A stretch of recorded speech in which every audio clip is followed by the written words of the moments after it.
for sure. Well, hopefully this one holds. Sorry, it's hard to get started again. I got interrupted.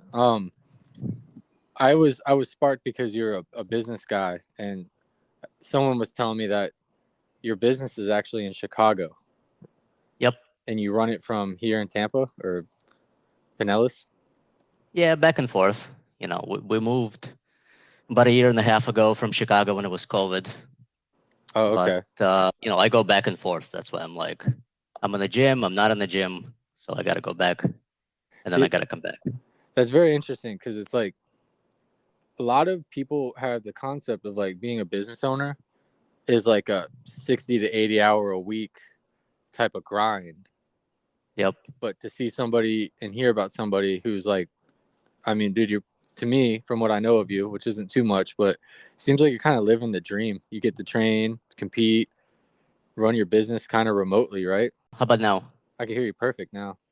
Okay, good. Yeah, no. So like first few years, definitely like 60 to 80 hours. In fact, first 3 years of the business, I basically worked somewhere else, and I was running this thing at night. Kind of come home from work, log on, and do this thing until like 3 in the morning, go to sleep for a few hours, and then go back to my job. Were you working And full time then, at the other job?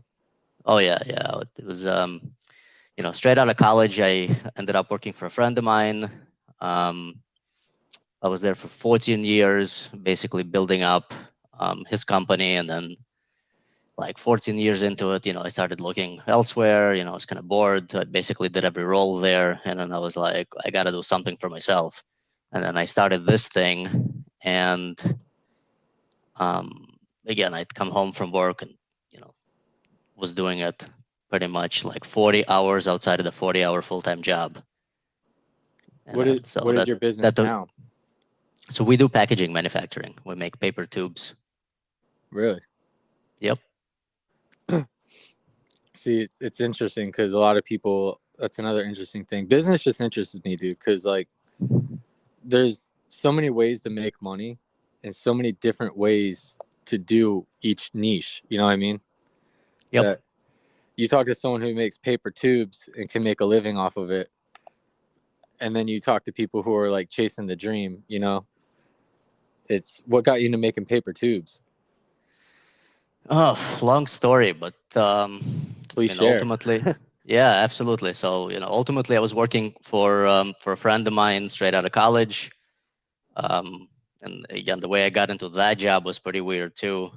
My background is computer science, so I finished DePaul University with a bachelor's in computer science with like a networking degree, because my parents thought that computer science was a highly paid job or a highly paid field, and I wasn't sure what the hell I was doing when I was 20s.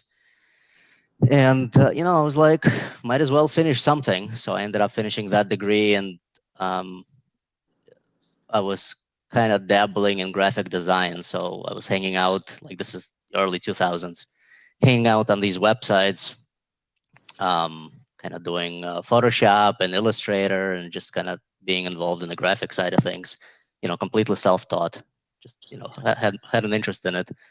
Mm. And, I was building websites on the side, and a friend of mine was selling flash memory back when memory cards were just kind of hitting the market. All these point and shoot cameras were entering the market space, and he was trying to find something that was small enough to ship in cheaply, and yet it was a high value product. So this is like 64 megabyte memory cards were like $200, early 2000s. And he started doing that again out of his dorm room in college. And then he's like, build me a website. So I basically put a website together for him. Again, just finishing my job during the day, coming to his office in the evening, building the site on the side. And I'm like, well, if this thing kind of goes well, why don't you hire me? And so I finished the site, and I went back to my job the following day, and he calls me and he's like, look, man, I got like 10 leads. Why don't you quit your job and come in and like work for me?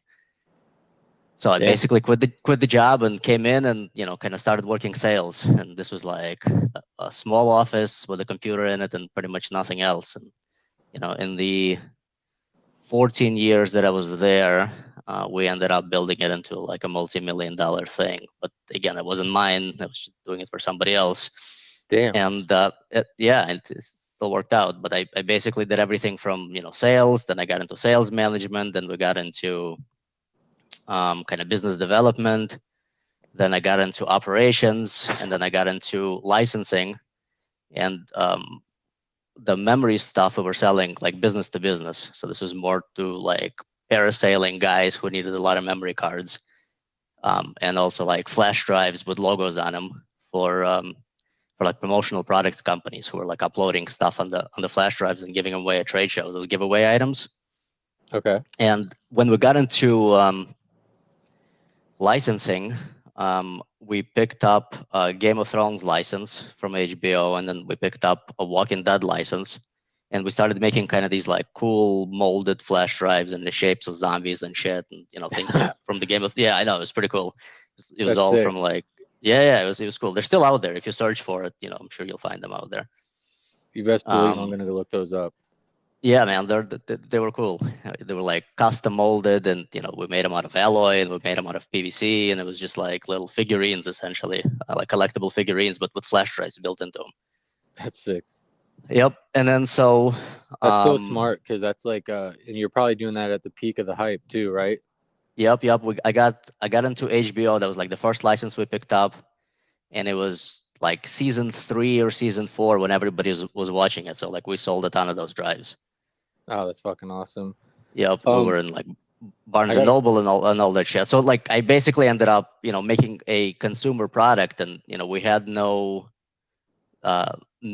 experience in the consumer products industry, and we're like, man, we probably need packaging because we fucking, we're trying to get into retail, and we're trying to put these things on shelves, and we know nothing about it because all the shit prior was sold bulk. It was literally like in bags and trays, because it was all right. like for business use. So I started looking into packaging, and somehow I ended up on tubes. I'm like, oh, this is an interesting thing because like you can ship it in the tube, and then you can also display it in the tube. So Ah, I started looking around, and I literally couldn't find anything out there in terms of tubes. Like I found, I think, 1 or 2 companies in the States, um, who were making kind of high volume, highly expensive paper tubes, not super customized, but they were tubes still. And I'm like, can I buy 100 pieces from you? Because I'm trying to like figure out this packaging thing. And they're like, absolutely not. Like minimum is 5,000 pieces, and they're like $5 each. I was like, fuck this, man. There's like got to holy be a shit. way for, there's got to be like a way for somebody like me, who's looking for a small quantity run to get these things made. And I literally wrote up an email to the CEO of that company, like with the entire business plan of pretty much what we're doing now. And I'm like, all right, here's what you got to do. Here's your market. Here's how you break into it. Here's the potential. And then like nobody responded to me. And I was like, you know what? I should probably try it. And then I started kind of making them. Ah, that's fucking awesome. And that's how I That got into what I'm doing now. it's weird how like roads just kind of lead to like, I don't know, lead you down to random stops and stuff. It's cool that you start working for yourself just by something as simple as like packaging tubes. Yep. It, Yep. I kind of understand the struggle because like the first business I owned, it was called like Sticky Clothing Company, Mm-hmm. and kind of similar. Like I wanted to make like just stickers that represented like high traffic tourist towns, Mm-hmm. and just kind of like design simple stickers because how you see people driving around with like Salt Life, and that was Yep. like Yep. that blew up, and I was like, you know what, kind of similar. Like tourists go everywhere, they buy T-shirts, but why not buy like a bumper sticker or something to stick on the fridge? And from designing those, I ended up just designing clothing, and then from the clothing, same thing as you. I try to get them on shelves. I was up all night talking to people like on WhatsApp that were in China and trying Mm-hmm. to pit them against each other to get the best prices I could, and Yep. then getting them like shipped over here, and then just figuring out how to get rid of the fucking product. And there's so much behind it. It's whenever I see people who actually figured it out and made a profit, it always like sparks me because it's a it's like a chess game almost. Yeah, absolutely. I think the secret's in the sales, not in the production side, because Really? you can probably find how to make stuff fairly easily. I mean, it might still be a struggle depending on the category, but making stuff is generally easy. Selling it is like a whole other beast because you have to find who's willing to pay the money that your product deserves that you can make a living off of. And How do and how do you convince people? Like, well, it's not even how the do you generally read them? yeah, it's not even the convincing people. It's just finding a market that's kind of underserved. You basically have to, and these niches I think exist in every industry because Mm. there's got to be like a subset of people, and it may not be a big subset, but there's a subset of people that's like starving for something that they're not being served with by larger companies. Because as every industry grows and as businesses in that industry become larger, it's just not profitable for them to serve some form of demographic that's looking for that product. Like for me, it was basically people who were short run, small quantity, quick turn, um, that other companies weren't serving. So it was And like all I these basically years ago, recognize that basically recognize that there's like people that they're either putting like candles that they're making at home in their garage or something, or somebody's making like cookies in their kitchen, or somebody's like a first time business owner, or maybe like a t-shirt company that needs packaging that creates like a really nice experience that they just couldn't find anywhere because they only need like 50 or 30 or 100, because all of these other companies were basically selling at like 5,000 minimum order quantities, and small guys just can't afford it. yeah. So we built that entire business around those customers. How did you find them all that long time ago? Google Ads. Really, Google Ads all the way back then. Yeah, man. This was like the beginning of the Google Ads.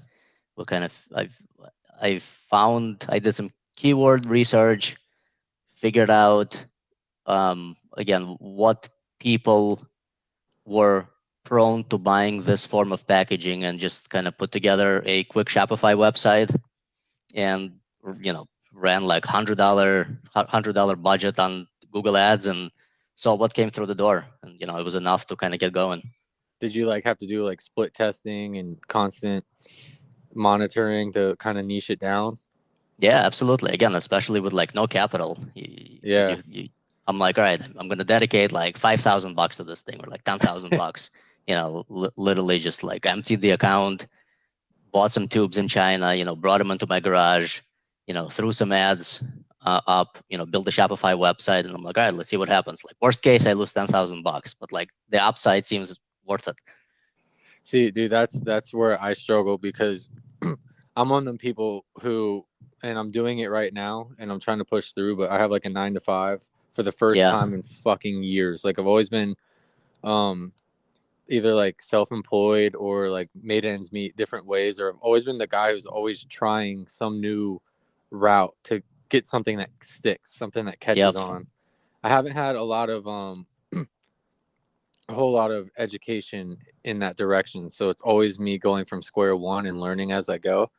So Yeah, absolutely. when it comes to that little sacrifice, like you said, $100, even $100 ad, you're like, fuck, I hope this pays off. Yeah, for sure, man. It's scary, dude, because it's like, you got a 9 to 5. Like I had a family back then, I had like a kid and, wife, and like I gotta find a way to basically keep my insurance and be able to kind of survive. We had a mortgage, and like, the economy wasn't great. So it's like Yeah. everything's scary, dude. But At but the I same, think I think if you keep doing something, things will happen. It's like if you right. kind of stand still and strategize and think about it, you tend to overthink and just not get in. Because like even looking at my industry now, like knowing what I know now, I'd probably be so scared that I'd never enter. Wow. See, that's where I get sometimes. That's where I get held up sometimes because I like. There's times where I'm like, man, sometimes I just want to like you said, set aside X amount of money to go try to start a business or start getting into something. But it's so hard to concentrate on that while having a family, while working another job. But at the same time, do you think that's like a little bit more motivating, just having the family behind you and so much to lose? Yeah, it is, and it's not, because it's like, you ultimately have to throw everything you have at this endeavor and kind of hope that it works out. And generally you tend to sacrifice certain things while you're doing it, because you can't be in two places at once. Right. So, which actually what led me to jiu-jitsu. It basically like fucking working a job and doing this thing for like the other 40 hours. It's like I literally had everything in terms of my time invested into the business. So it's like when you're so much on one side, the other side tends to be suffering. Oh, of course. Yeah. As you just hit two subjects on the head that I had written down is like the business sacrifices. Yeah, dude. I didn't know Yep. if you wanted to get into like how much it really takes to, get to where you're at, and how much it really pays off when it does work. Yeah, man. It takes everything you have, to be honest, because and it helps if you have understanding people around you, Right. and it requires a lot of patience and kind of sacrifices, not just for you but also for the people around you, because it's like I think behind every quote unquote self-made guy there's probably a bunch of people that supported them along the process. So it's like it's Oh not yeah. just you, it's like it's the entire team, and the team has to be on board. And not a lot of people, like a lot of people, I would say, I don't know, maybe even more than 80% of people are just, they're programmed and comfortable waking up, going to a 9 to 5, going home. So when you get people like you, and I think similar to you, I haven't touched as much success as you have yet, but which is why I'm so interested in this as well. But um it's hard to get your mindset across to people who aren't necessarily on the same path or trying the same shit. You know what I mean? Yep. Like there's people who love, and there's nothing wrong with it. Like it's easy waking up and going to your job in the morning, knowing you're going to leave at this time. You don't have to worry about clientele. You don't have to worry about, expansion. And that's like stress free for some people. But for like a business owner, that's the type of risk you take. You know Yep. what I mean? And Yeah. No, for people I just think don't a lot of it, understand it. absolutely, I think a lot of it is also a matter of temperament. Like you just have to be the type of person that's basically like always doing something. Like my temperament is, I could be described as a workaholic. Like if given the opportunity, all I would do is work. Like it's fucked up, man. Yeah. But I And mean, I'm trying to balance it out by like having other things in my life. But yeah, essentially, even when I was working for somebody else, like I would literally work, 24/7. Because all of my jobs prior to me having a business were kind of commission based jobs. So it was like, yes, I had a salary, but a lot of it was commission based. It's like the sales side, the management side, of the business course. development side. That was all like, yeah, there was an amount, but the commission upside was open, so you ended up basically working a lot more time than like the 9 to 5. And how did this lead you to jujitsu with Oh, all okay, this so time taken up? Because it sounds like you had yeah. zero time. So how the fuck did you walk into a jujitsu gym thinking it's gonna help? Yeah, no, man, it was an existential midlife or quarter life crisis, however you want to describe it. It was basically like being involved in 24-hour working cycles and kind of letting the other side sort of slide on its own, and generally that slide isn't that long. So, you basically one day you wake up and like the business seems to be doing okay, but like the family life is in shambles. We were like, Yeah. everything was shit. And, it was like I was traveling all the time. I wasn't even home. And I'm like, fuck, I need some balance. So, so the balance came um, from, you know, getting into something else other than work. Mm, And an again, we were escape. kind of, yeah, it was definitely an escape. And there was a point in my life where things were basically blowing up. Like we were kind of on the verge of splitting up, and we had like marriage problems, and I'm like, fuck, dude, this sucks. It's like I need to get away from all of that, and get away from the stress and get away from the work. And you know ended up starting jujitsu back in Chicago. just walked into a gym. I'm like, all right, I want to sign up. And I was like 40 pounds overweight and overworked and like always fucking tired. And I'm sure everybody's path is very similar. Like everybody comes to jiu-jitsu, I think, through some form of either Torment. catastrophe or some kind of problem.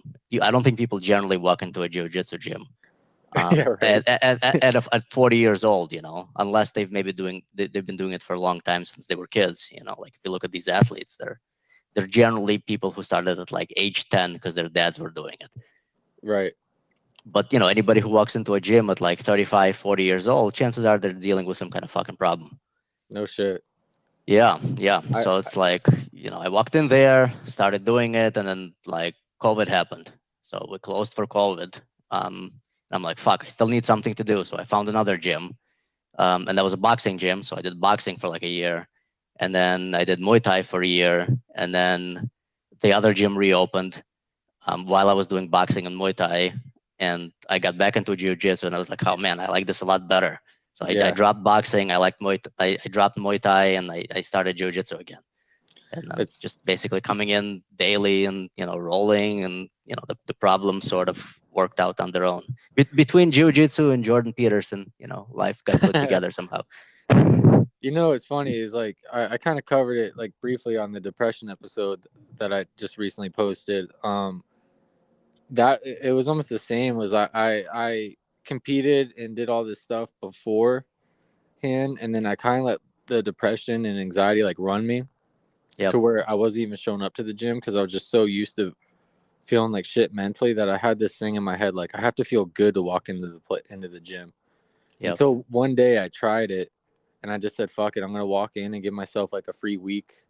And it's kind of like what you said, like you go in there kind of tormented, like you're asking for ass whoopings. That ain't normal, Mm-hmm, but mm-hmm. it takes your mind off shit, and the amount of like I don't know, the way you feel afterwards, you never regret it. And No, and I think you also come about people that are kind of in similar situations. So you form good relationships, and those relationships help you through other things in life.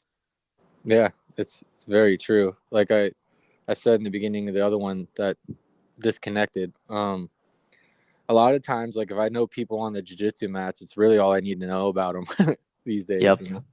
Yep. If they're showing up and rolling, and they're seem like good people, or they aren't assholes on the mats and shit, it's like all right, you're good with me, bro. But it is really super interesting the type of people. Once like everything you're telling me right now, it's like holy shit, like this guy is you've been through the business sacrifice, you've been through that. You hear about it and it's easy to think about it, but it's not easy to do it. I read the Shark Tank book actually, and I remember, and this is like when I was first thinking about starting my own first business, like when I was younger, and Mm-hmm. I had a girlfriend at the time, and I remember I had a lot of friends, and I enjoyed family time with like just my parents and my immediate family. And one of the first things in the book was talking about like if you start a business, you will lose friends, you will lose girlfriends, you will not talk to family. And that was like one of the first books I read, like getting into it, and I'm like, nah, I can manage it all. I can manage it all. And it's not really like that. It's not. You can't really manage it all. Yeah, it definitely has to be balanced out. I mean, it does take everything you have, but I think you need an outlet outside of work. How are things now Good. for you? Everything's Good. everything's good. Yeah, I mean, still working like a dog, dude. So it's like, yeah, I show up to day classes, but it's 9 p.m. and I'm still working. So Yeah, man. I mean, I'm kind of similar to you. Like I have to keep moving. I have to keep doing something. If even after this, or after I get home from the gym, or after I work the full day, I'm usually at home doing projects or building something or knocking something out or researching or reading. I'm always like it's hard for me to like sit on the couch for more than 10 minutes. It really is. If if I'm down for that long, there's something wrong. yeah, for sure, for sure. I do a lot of podcasts. I do a lot of audiobooks. It's like I probably do. I was just trying to figure out how many books I do a year. Like I don't read much. I have no time, but I drive. So it's like anytime I drive somewhere, there's an audiobook on. I've just recently this year gone crazy down the audiobook um side of things, and it's awesome. I think it's like one of the best things you could do for yourself personally. I feel Yep. like I've grown and learned and so much just being able to grab like just have a good book in my ear. um I'm at a job right now where I'm kind of like in management, so I picked up a couple books on leadership. Oh yeah, which ones? I got the Jocko Willenick uh Dichotomy of Leadership. Yeah, that one's good.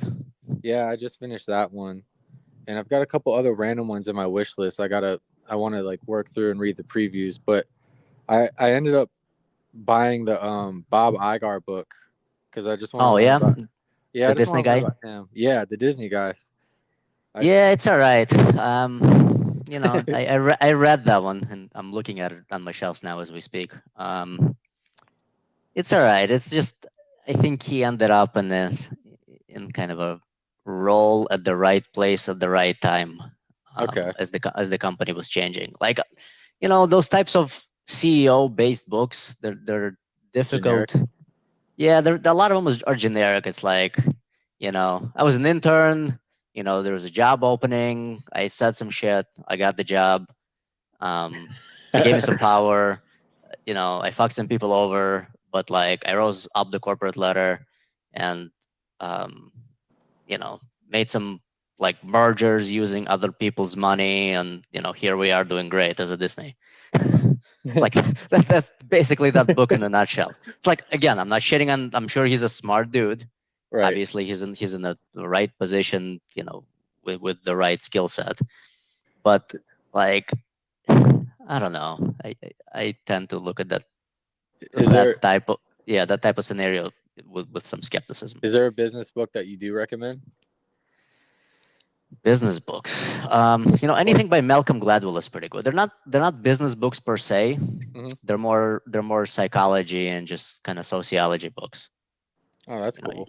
yeah. Business books are weird. I'd stay away from business books. I generally like listening to, kind of the inner workings of human action and human mind. Hey, that's fucking smart, dude. I mean, because if you think about it, if everyone's reading the same generic business books, then everyone's kind of on a level playing field. If you're the one reading like into psychology, which is basically sales, you're. I think that's a brilliant idea, or those are good Yeah. books to understand people. Yeah, here I'll give you a list of a couple of books that are in my Audible here. Um, Fortitude by Dan Crenshaw was pretty good. That was one of the latest ones I read. Fortitude. Um, Fortitude, yeah. Traction by Gina Wickman is pretty good. That's kind of like a management system for a business, like an operating system for a business. Awesome. Yeah, that one's good. And again, anything by Malcolm Gladwell is pretty good. I'll definitely be looking into those. Um, One thing that we skipped over, not to cut this off, but while it's fresh in my memory, you're talking about college and work and basically helping your friend build a business. Do you think you learn more in college or do you think you learn more hands-on? No, definitely hands-on. College was like, again, I did college. I kind of, you know, slid through college sort of effortlessly as a C student. I mean, I got my degree and everything, but like, I haven't worked a day in computer science. Like, I know how to set up a laptop for a new employee, but like, I still got to call an IT guy to get shit done. And Oh, really? that's my degree. That's my degree. Um, it's good as a general knowledge, but I think everything I've learned was hands-on. It's basically tinkering with shit and figuring out how it works, from the ground up using like concrete examples of your own failures. Okay. Yeah, you definitely learn a lot more in failure than sort of college. And that right there, I love the concept. Trust me, it's not like I just woke up like this. Like this has taken a long time. Maybe it's an ego thing, but just learning to accept failures is a blessing. It creates humble people. It creates smart people. And you and I are obviously jiu-jitsu practitioners, and they Hmm. always say that a black belt is just a white belt that's tapped, 1,000 times or however many times. Absolutely. So, that can apply to life too. The more failures you have, the more you have to learn from. Yeah, it's tough, dude, because it's like, especially in the blue belt. I listened to your purple belt blues episode, and I'm like, fuck, that's exactly how I'm feeling, man. Like you are I'm you're stuck in this little rut, trying to figure out what the next step is. you're the third blue belt to approach me and tell me like, bro, I'm there. And I think dude, this is fucking awesome. I'm really enjoying this because I just started doing this on a whim. I don't have as much time to sit down and do like art and paint and all that stuff anymore. So I was just like, I can dedicate like an hour at a time to do stuff. And I'm already getting people who are hitting me up and talking about stuff, and adding to like conversations I've had with people and growing on it. So it's just like another pool of knowledge. And, you know, Yep. to know, it feels good to know that like I'm not the only person who went through those ups and downs through blue belt, bro. Oh, dude, it sucks. It's like then you get the purple belt, and I think the fight is laziness. Like you're like too comfortable. Yeah, maybe. Probably similar problems in a slightly different context. It's Right. like, every day I roll, it's like, I don't know, man. There's weeks when I feel great, and there are weeks that I feel like shit. Like I don't know anything. I got like some white belt whose guard I can't pass. It's like stupid. It And sometimes it's weekly, and sometimes it's daily, and sometimes it's by the roll, and it's sometimes by the minute. It's like it's fucking the iterations are interchangeable.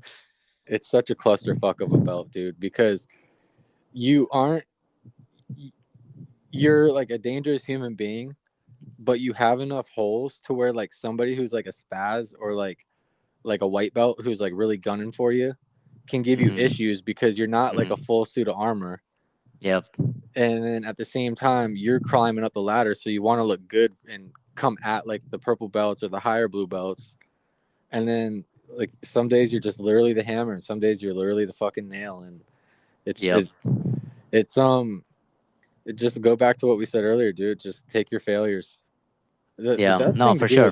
is ask questions. And if I'm ever there and you're there, bro, never hesitate to ask for help. Or Yeah. No, I ask. You're one of the smaller guys like Andy over there.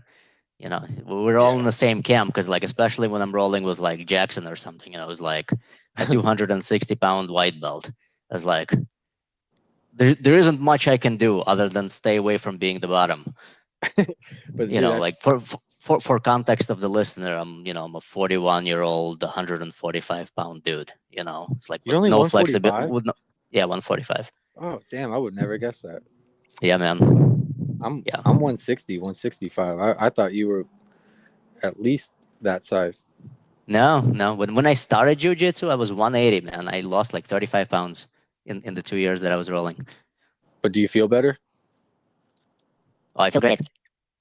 So you're Yeah, happy with where you are. yeah, I feel That's good. great between 143 and 147. As soon as I get above 147, I feel like I gotta do a water load and drop my 3 pounds or whatever. Dude, I feel like I need to get on your juice because I was walking around at 175, 170, bro, and I've been like hitting like walls of depression because I'm having a hard time holding 160, 165 lately. I don't know if I'm just like stressed or overworking myself, or Hmm. I'm eating 4,000 calories a day, and it's It's a just lot of calories. dropping. It's a lot of calories. And like my lunches are like two to 2,300 calories. Yeah, damn, It's that's a lot. it's insane. Yeah, and I don't know why. Maybe just it's a little bit of little man complex, and I just need to let it go. But I don't know. I don't know. I don't really have to worry about it too much. I'm still rehabbing my neck, and maybe I'll worry about it more when competition comes around. Yeah, for sure. We just How had do a you competition yesterday. It was good. did you Everybody did well. did you compete? No, I couldn't drop weight. I was trying to get into the 141 division because there's nobody at 154 in my Masters 3. Mm. So I tried for like 2 weeks to drop, and the lowest I got was 143 with no gi on. So I was like, fuck it, I'm staying in 154, and hopefully somebody will come in. and then nobody did, and then I hurt my rib on Monday, and I was Oh like, yeah. fuck it, I'll just roll it into pans and I'll do pans. Yeah, I think I might do pans. 154, that's the division I used to do. Yeah. It was always fucking stacked. I don't know how you didn't have anybody. Yeah, I don't know. This one was, it's like the first time I think they're having it at Tampa. And in order for me to hit 154, I had to drop down to Masters 1. And as I watched the fights yesterday, I'm glad I didn't, because those dudes fucking move. Really? I always Yeah, do adult. they're quick and small. I don't think I've competed in Masters division yet. Yeah. No, I've always done adult. Yep. Yep. No, I did a couple. The last few new breeds I did, I basically went with like 18 and 19-year-olds, and I was like, "Fuck, man, I need masters." Fuck man, I need that. Yeah, they Yeah. get fucking. It gets a little bit. I love it though, but yeah, you being like, I'm 32, jumping into the adult division. Sometimes you get them squirrely little like Yep. 19, 20 year olds, and I love it because it's like, ah, shit, it's humbling. Yeah. Well, they're all 20-year-old G1 wrestlers, so it's like, how accurate is that match? Yeah, right. It's fun. Yep. How is your business still expanding? Is it stagnant? Is it just sitting where you like it, or are you still growing? No, we're still growing. We've been growing. We've been basically doubling every year since the inception. Oh, fucking awesome. Yeah, I mean, I started this thing out of the garage. First couple of years, first 3 years, I think I did it basically from my living room because we had no spare bedroom for an office. And then 2018, we got our first office. So January 1st, 2018, we had our first employee. It was basically me Nice. and another employee.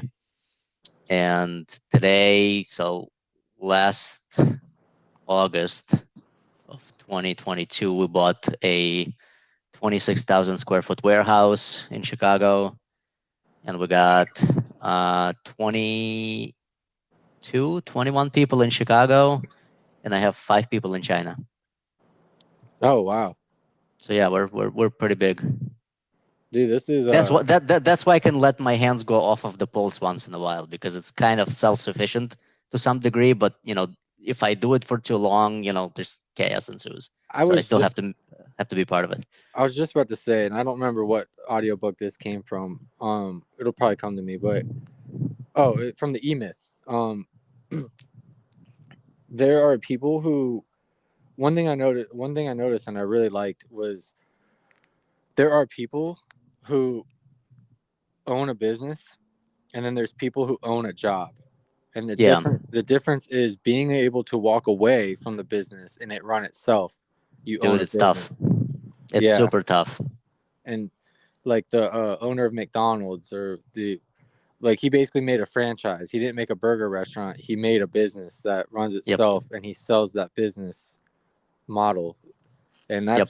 that's like the true definition of owning a business rather than owning a job where you have to sit in it 24/7. Yeah, no, for sure, and it's a big step, because especially as you're growing it in the beginning, it feels like it's your baby essentially, right? So it's like you're the only one who can do like every part of it. Of So course. I did design, and I did shipping, and I did purchasing, and I did like sales, and it was me and a partner. So we both kind of did the same thing. But as the business grows, you have to start delegating, because you just can't handle the volume of all the things in all departments. Yeah, that's and finding employees and managing employees, it's really impressive. I don't think people understand how hard it is to like put that much trust in a system that you build, you Yeah, know what I dude. mean? Yeah, it's a crapshoot. It's like I'd like to think we're good at hiring, but I'm pretty sure it's a fucking coin flip. It's like, I think especially in sales, like you don't even know until they start what they're gonna be like. It's like it's not one of those positions where a college degree or experience equals success in the role, right? Like, right. like a doctor supposedly that has an education can at least perform some degree of surgery or whatever. But like here, sales is weird, because like until they start, and probably until they're like 6 to 8 months in, you don't know if they're good or not. So that's a lot of investment on your side too. Yeah, absolutely. And you have to. You kind of have to roll. Like you basically have to trust that whatever you're asking in the interview is good enough. And I'm sure there's a science behind, and I'm can kind of give you good predictors on success. But at the end of the day, coin flip. Especially in today's day and age, it seems like it's a never turning thing. It's harder to find like good employees, and like it's not like everyone's hungry for work. It doesn't seem so, at least in Yep. today's day and age. So, and a lot of Yep. people think that seems like a lot of people have the mindset now that like in the where I work, it seems like people think because they show up to their job, you know, they deserve the company, and it's a weird relationship because you rely on the job to pay your bills, and the company relies on you to do your job to keep the company running. Yep. But there's like a balance, like the business owner is taking so much risk, and there's so much insurance and so much like things, like you spend 6 months investing in a salesman that just turns out to screw you over. That's wasted time, effort, and money on your side too. Yeah, absolutely. And And I'm glad you're understanding it from that perspective, because not a lot of people do. Because there's a claim out there, I'm sure by some people, they're like, "Hey man, we're doing all the work, and you're like out there basically living in Florida." It's like, no, hold on. There's like all the risk is on me. Basically, at very worst, let's say you fail, you can go get another job. Like I fail, I have like 20 other employees whose payroll I have to make, and I got this like mortgage on a building I have to pay, and there's like all these relationships with clients that I have to manage. So it's like I have a lot more downside than you do. right, and even just you got to be able to cover, because it's going to happen, like those people who don't show up, or those people that screw you, or like just even if something as small as like the warehouse, like something breaks or needs a new roof, like you got to be able to afford those expenses. And the people who seem to think they deserve part of your company, it's kind of, sometimes I picture the company owner coming and asking them to throw down on a new roof. Yeah, I, That, I wouldn't do that. That's a little crazy. Like I'm no, not but asking people to throw down on the new roof, but you know, I get paid last. Like my employees get paid first. It's like regardless of what the fuck happens, whether the customer pays a bill or not, whether we have sales that month or not, like I still have to pay my people. It's like they right. have families, they have lives.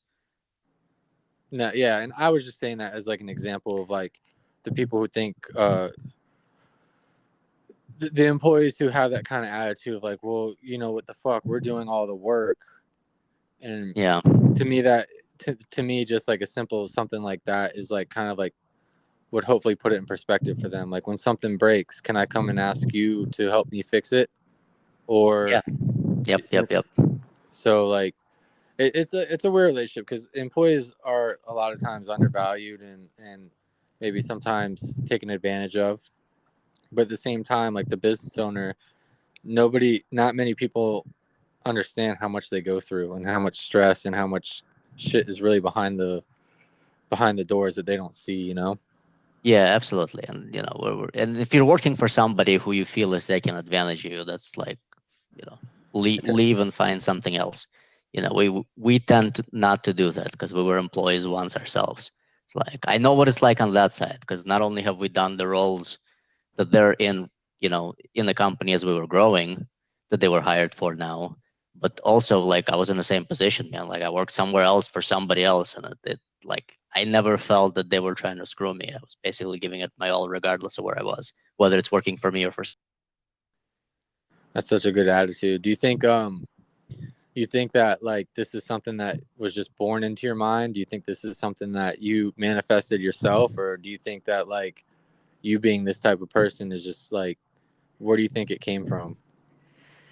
You know, I think it's something, I don't know. It's probably something you're born with and also learn. Okay. I think what you learn is you learn how to articulate it better. Because you act first, and then you figure out what it is that you act on, and you learn how to articulate it, and then you basically come up with the values that match who you already are. Because like if you talk about values in general, you could argue that you create values first and then you start acting on them. But I think in reality, it's you articulate the things you do using the values.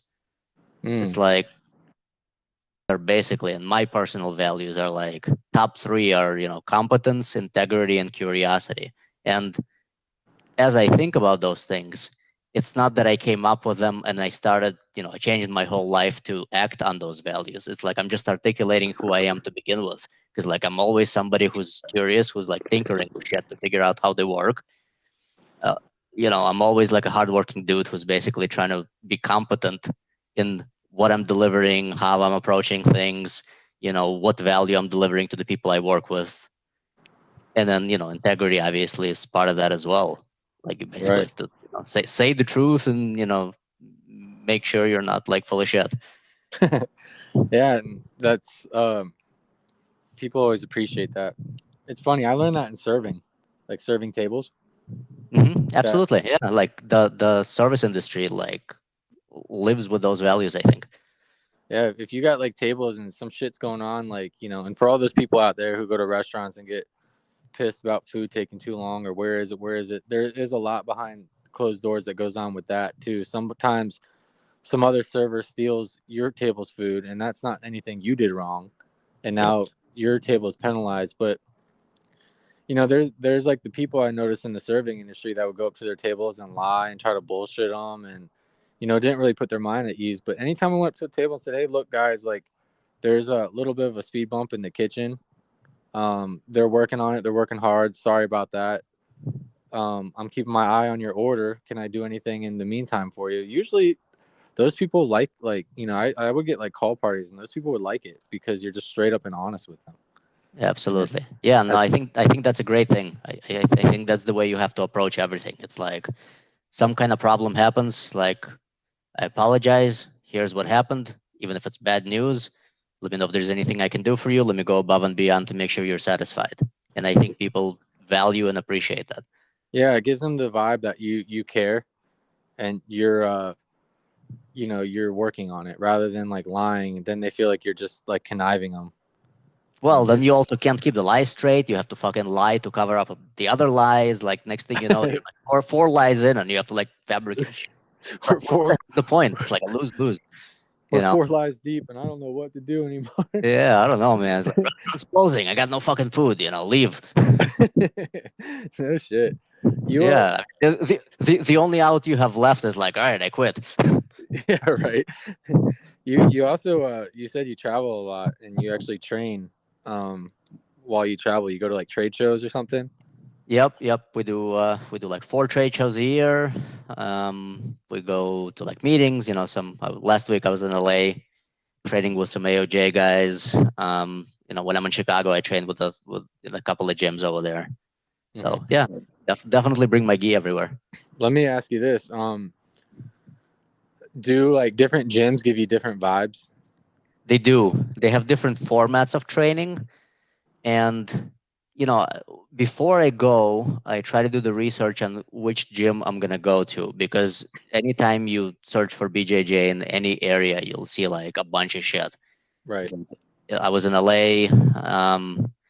I searched, around where I was staying, and there's like Cabrinia, there's like Gracie, and there's like, Gracie Baja, and there's like 4 other gyms, that are kind of like big name sort of franchisees, right?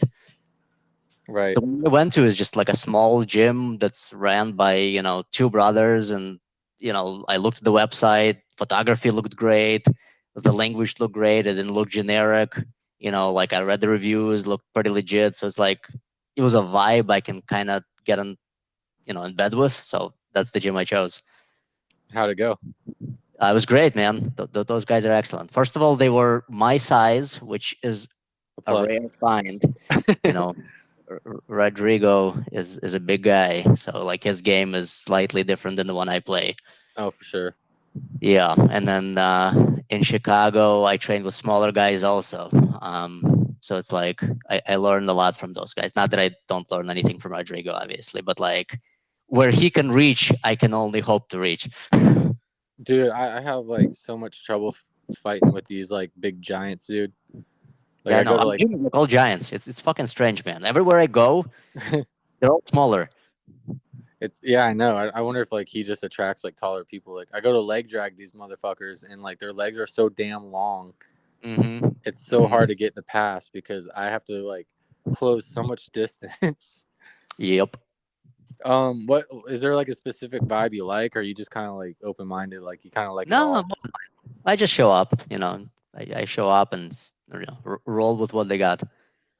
Yeah, it's I like Yeah. it. The I format, the format, the format is kind of consistent, but there's like small differences. Like the one I was with last week was they still do the warm ups in the beginning. They don't stretch. You come in early and you stretch yourself, but they mm, do the shrimp. They do a variety of these rolls, and then they do a move. They train a move, and then they roll basically at the end. But one thing that they did that I liked was at the end of the class, like the last 10 minutes, they all sit down in a circle, and then they bring two people in the middle of the circle. And it's like one's the top, one's the bottom. You have 30 seconds, like go as if it's a competition. So it's like it oh feels shit, like they're optimized for competition training. So it's like people are watching as you roll hard for 30 seconds. And they do like two or three of those. They call random people in. So that's it's like cool. I thought that was excellent. I like I've heard of a couple of gyms. Uh, I know John Donaher. Like sometimes it, he got more famous for it, or people were talking about it. But like I know a couple of gyms that they'll get you warmed up and super tired. I think like Mm-hmm. Kurt Orsiander's gym does it too. Like the warm up is designed to get you tired, so when you do jujitsu, it's mostly technique. Uh-huh. So you're not powering through it. Yeah, so you're not just like kind of like benching your way through it. You're actually kind of tired and conditioned, but like at the same time, you're more reliant on your technique when you're tired Uh-huh. than you are Yeah, like it's a you're. great idea. So like I thought that was a cool concept. And then John Donaher's like death squad. I think what they used to do was get really tired, and then they would start positional training, like someone on your back, and you got to fight it out, or like situational training in Yeah. tough positions when once you're tired. I'm like, oh, that's pretty fucking cool. Yeah, we do that once in a while. We've been doing it for like the last 2 weeks. I think it was kind of comp training. Oh yeah, It was I all it was all positional. I still sometimes like I like supremacy is cool because I feel like it's like I like that it's AC and it's like kind of fresh feeling, Yep. especially if they just cleaned it. You get like the Lysol smell vibes. It's kind of nice walking in the door, not smelling man ass. But I Seriously. I do enjoy like the good old fashioned like warehouse MMA looking gyms. Yep. Yep. Like you got like a couple box fans running. Yeah, like self defense style. Yeah, like Yeah. just the So kind that of so gritty. yeah. So that was the gym I started with in the beginning. It was basically like an MMA gym. So a lot of the stuff I learned starting out was more like MMA based. It was kind of your traditional positions, nothing fancy. Um, and I was there for 8 months, and I was like a four-stripe white belt when I moved to Florida, and then I came to supremacy, and like I was fucking being rolled through with or by two-stripe white belts. Like I was unprepared. Like supremacy level is way too high for that other gym. Really. Yeah, man, we have a pretty good level of training and quality. Like all the guys are just good. Yeah, we've had people come from pretty reputable gyms and drop in for a weekend or a week, and a lot of them said like, yeah, you guys are legit. So Yeah, that's yeah, always we're good. definitely high quality.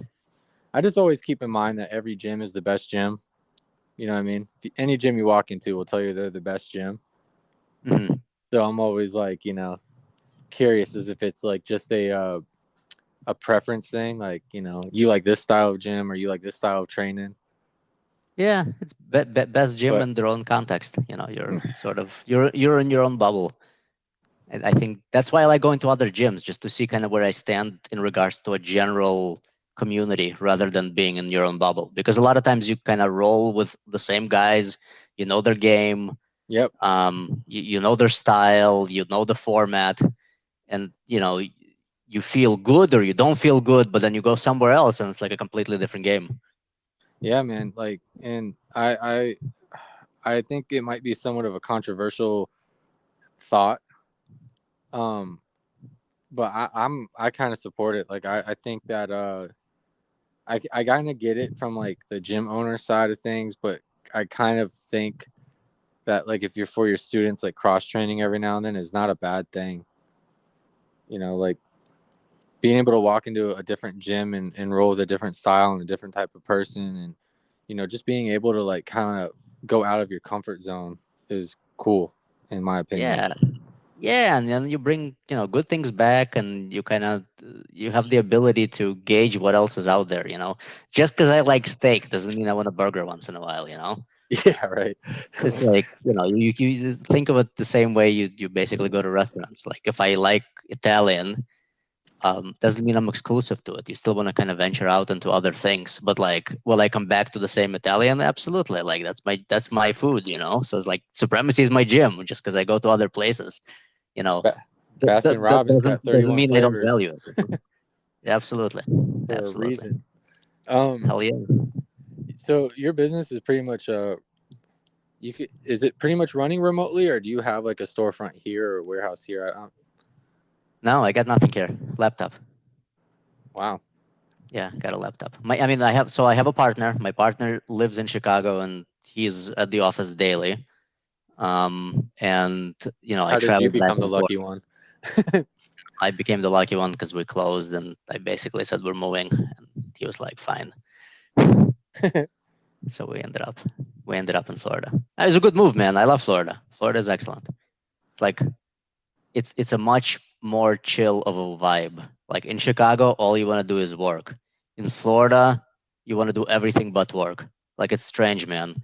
I land in Tampa and I'm like, fuck, I don't want to work. And then I land in Chicago, I'm like, all I want to do is work. And when I'm there, like that's all I do, dude. I literally like I have to stop myself because there's like a seven o'clock class in the evening, and that's my cue to stop my work and actually go train.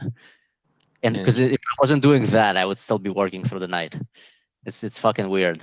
Just like the pace of life is way quicker there. It's a lot more chill in Florida. I used to travel a lot, and you know that is one thing I have to say is like I've been to some beautiful areas and cool popping spots and big cities and out in the middle of nowhere, and Hawaii was really cool too. And Hmm. it's like every time as sick of Florida as I get, like almost every time I'm like, after I take like a week away, I'm always like, okay, Florida, Gotta come home. this is fucking awesome, but Florida's still pretty cool. Like Yep. whenever people are like, there's nothing to do around here, I can't. I'm like, dude, if you can't find anything to do around here, then good luck. Yeah. Well, were you born here? Or were you like you I'm were here? I'm literally born and raised in this area, Oh, nice. like Largo, Florida. Yeah, bro. Um, born and raised, and other than like travel and haven't left. I wouldn't mind going up north, but like you said, like I don't know, it's the heat kind of fucks with me, and I've gotten heat exhaustion a few times, so it's like during the summer I got to be careful because I like overheat pretty easy. Uh huh. Um, but as far as like I don't know, it's home to me. Yeah. No. It definitely feels like home, and I think it takes roughly now that I've been here for almost 2 years at this point. The first year was rough. You don't know where to go. You don't know anybody. You kind of try to get your footing and you know figure the place out. But after a year, I definitely feel like this is home now. And I That's think it awesome. takes a year to get shit figured out. I know we give what do we have? I don't know do we give a week of trial classes, or do we like at Supremacy? I'm We give not like even one sure try one anymore. It's usually one like a trial week. class. Yeah, to anybody starting out, I'd say give it a year. It literally takes a year to figure shit out, no matter what you're starting, whether it's a business, whether it's jujitsu, whether it's a relationship. After a year, you kind of know where things stand. I think a year is still a good amount of time for you to figure out, what it looks like and where you're going, and get your footing. But I think after a year, you feel like home, no matter what you're doing. What do you think was the hardest part of your business, Hardest part of the business. or is that like just too much? No, I don't know, man. Everything was hard, but also everything was easy. I mean, it was. I don't know. It's a weird thing. Right? Hardest thing of the business, dude. There's like still challenges. Like every day is a fucking challenge. Always something. Yeah, I don't Yeah. know. There isn't one particular thing that's hard at the business. It's just general sense of kind of rolling with it and being comfortable, being fluid, because things are always fluid. You know, you're always on the waves. You're going up, you're going down. You know, my partner had a Just like blue belt. yeah, it's like just like blue belt, man. It's like my partner had a pretty good way to describe it. It's like you're building an airplane as you're flying in it. That's the that's the business. Like that's basically running a business. You're fucking building it and you're flying in it, and you know you're going up, going down, but you're fucking in it, dude. I fucking like that. I used to explain it as running down the street with a parachute on your back. That's exactly right. So the blue belt, that's what I feel. Although white belt was the same, man. I'm sure purple belt feels the same. I'm sure fucking brown belts will tell you the same thing. Yeah, I don't think you're ever really satisfied. I think you just got to learn to enjoy Yep. uh, what it is. Like,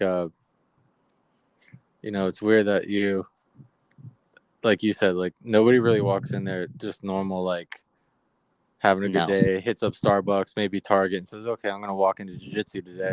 Like, it's usually someone who is gonna just like taking ass whoopings, but coming back. It's just a weird mental thing. I don't understand it fully myself. Maybe somebody will hit the nail on the head one day for me. Yeah. But Yeah. I think people walk in there, especially like I said, in their 30s and 40s, because they have some challenges that they're working with or through. And I think the harder the challenge that they're working through, the higher the likelihood of them staying. Because, you know, as you kind of get going, you get addicted to it, you're seeing progress, it helps you work through other problems in your life. And then you kind of look for it as an outlet to get away from other problems, but also as a solution to solving things in the rest of your life. So I think the bigger the problem, the higher the likelihood that you're going to stay and kind of keep going. and trying to figure it out, right? Yeah, yeah. Again, as I'm looking at everybody there, man, we're all fucked up in our own way, man. But Yeah. it works out. Everybody's fucking good people. Oh, of course, man. And it's something that's hard to describe to people. It's just you got to be in it. Um, Getting towards the end of this thing, probably gonna set you up here for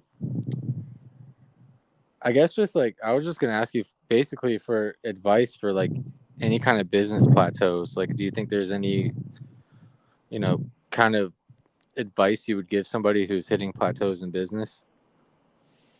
Plateaus in business. I would have to probably hear what the plateaus are to maybe give you more concrete advice. But Right. I would say doing something is better than doing nothing. So If you're as not growing, you, you're dying. yeah, but you also in the process see where things float, and then you can pivot because you see other avenues of potential success. Because if you're doing nothing, you have no context, right? But Right. like as long as you're doing something, you're seeing the feedback from your customers or you know other people in your life as to whether you're on the right path or not. And if you're not on the right path, I think you tend to see those signs, and maybe that's a business avenue, or maybe something else is a business avenue. But until you start doing something, you won't see them. Okay. Yeah, Well, my dude, suggestion is to just fucking keep going. just keep pushing. I love it. Yeah, just keep pushing. Now, with that said, if you're if you're spending money doing it, maybe set a threshold. Be like, all right, you know, 2K, $1,000, $5,000, whatever you're comfortable with. Like, if I'm past this point and the idea hasn't materialized and I haven't seen any growth, potentially this is the point where I'm going to pivot to something else, because it's a bad idea to throw more good money after bad money, or time. Time is another one of those things. Like, don't spend more time on things that aren't bringing in success. That was a great answer for a pretty broad question. Yeah. I appreciate you doing this, man. Really, honestly, you help motivate me because I'm in a little bit of, like I said, I'm working a 9 to 5 right now. I don't know if I'm happy. I'd like to stay busy, and I think I won't be truly happy unless I own something myself. And I had no fucking idea doing this with you today I would get this much out of, like, I had no idea what to expect, and I didn't know you were actually like this big and adept in the business. And you've really motivated me, and I appreciate you doing this, dude. Yeah, man. Happy to help. You mentioned you mentioned that you have no time for art and things you do, and you strike me as an artist, and I think by you doing the podcast, that's a form of art as well. You don't have to think of other things, painting, stickers, all these other things that you're doing in the creative realm, as I'm not kind of doing them. You are doing them, and the podcast is it. I mean, I suggest you keep going, and I think that's a great thing that you put together, and hopefully that brings you something. Hey, At least clarity and direction, if nothing else. every I think the podcast is fucking sick. If you're listening to it and you're like, I don't know if I want to listen to the next episode of this podcast, you're probably a bitch ass. You need to listen to the next episode of this podcast and keep listening to it. Because my friends down here are trying to make shit happen. And we're going to make some shit happen.